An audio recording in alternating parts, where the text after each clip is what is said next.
This is federal spending per person since America began. It started low, less than 5% of the economy. Here's World War I. Here's World War II. Used to go down after wars, but now, even in peacetime, it only goes up. Pretty soon, we're up here. How are we going to pay for that?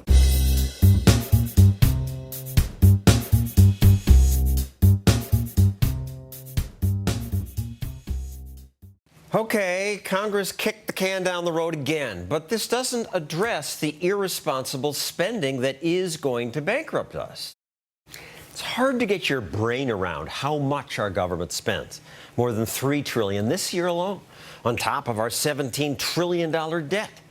So sometimes I like to lop 8 zeros off the budget numbers, and then you get a chart like this. It looks like a family budget, and when I show this to people, they understand. So what do you think of these people? They're making $24,000. They're spending $35,000. They're almost $11,000 in debt. They should get their priorities straight on what they need to be spending and saving their monies on. Actually, this is the federal budget. I just took zeros off. Whoa, that's a lot. That is a lot, and when they see this, they get it. And so I thought I was so clever to come up with that idea, but then I saw a video which is much more clever and a better way to explain the problem. A man goes to a bank to get a loan. What can I do for you today? I would like to raise my debt limit. Excuse me? My debt limit, I'd like to raise it. Because the last time I checked, Mr. Smith, you were in serious debt. Yeah, it's pretty bad. Figure we should raise that limit. It says here you're $140,270 in debt. Right, so I figured we should raise that limit to about $170,000. I just bought a 60-inch flat screen. And politicians keep spending. So I'm happy that even in Hollywood, there are at least a few people who think that's ridiculous. And two got together to make that video, put it on YouTube, where it's been watched more than 2 million times. Seth Meyer produced the film. Brian Stepanek was the actor and director. It's good you guys did that. Well, we enjoyed making it. It was something that that we had talked about, and I had thought of the idea and pitched it to my brother, and we were both laughing so hard that I decided it was something that we should probably move forward with and write a script. And yet you say you're not political.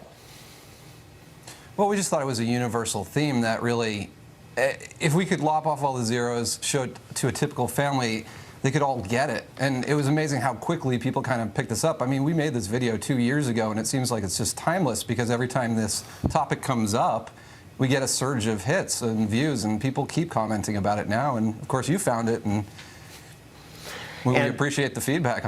And some of the numbers now are old, which you'll see as we play some more of it. Seth Meyer makes me think of that guy Seth Meyers on the Saturday Night Live, but you don't look like him, no. Yes. No, we're from the same area, but yes, no, I get that a lot. All right, so you made G.I. Joe 2 and Smurfs 2. You have a different... Just take the credit, man. Take the credit. Yes, I am Seth Meyers. Back to your movie. The bank officer asked the kind of question that a loan officer would ask. Do you have some new income that I don't know about? No, still making about 21 grand a year. Okay. And are you still spending $38,000 a year? If that's what it says. So you're adding $17,000 a year in debt. Oh, is that what it comes out to? Debt limit going up. Ding. Have you made any cuts in your expenses? Oh, of course, yes. My wife and I cut $380 out of our annual budget. Okay, so you're adding $17,000 a year to your $140,000 in debt, and you cut $380. Well, you say it like that, it makes it not sound like a lot. You don't see how bad this is, do you? I cut my budget by $380. Are you kidding? And the 380 refers to what we supposedly saved at the last budget deal? Right. Yep. Right. I just want to point out how brilliant that bald actor is. The guy is unbelievable. A little bit of a diva, but he's phenomenal. Easy to work with. Yeah.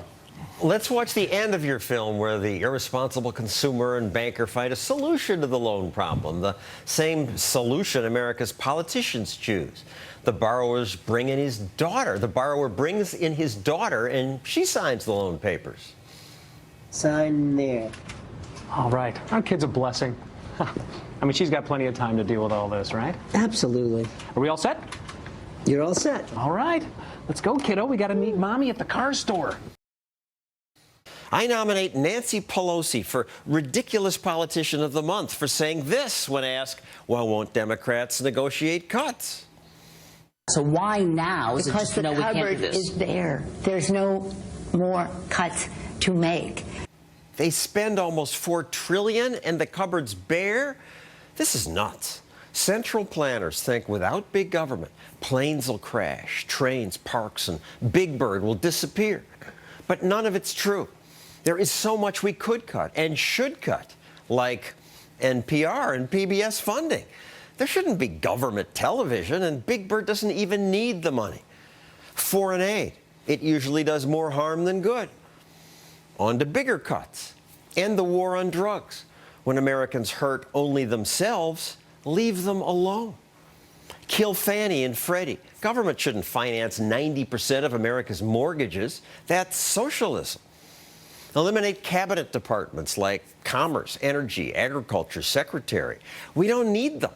Commerce happens. It doesn't need a department. Education's a local responsibility. The Fed spending $100 billion a year didn't raise test scores one bit. Finally, the three biggest programs. First, defense.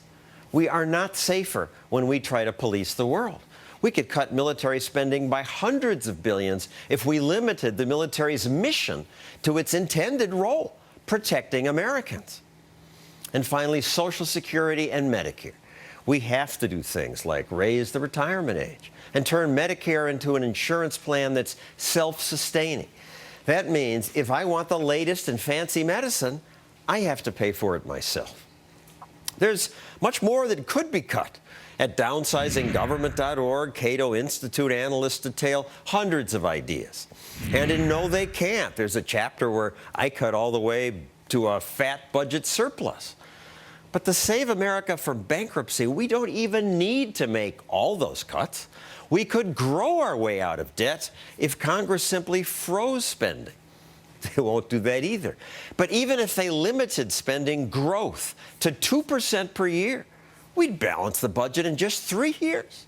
So let's do it.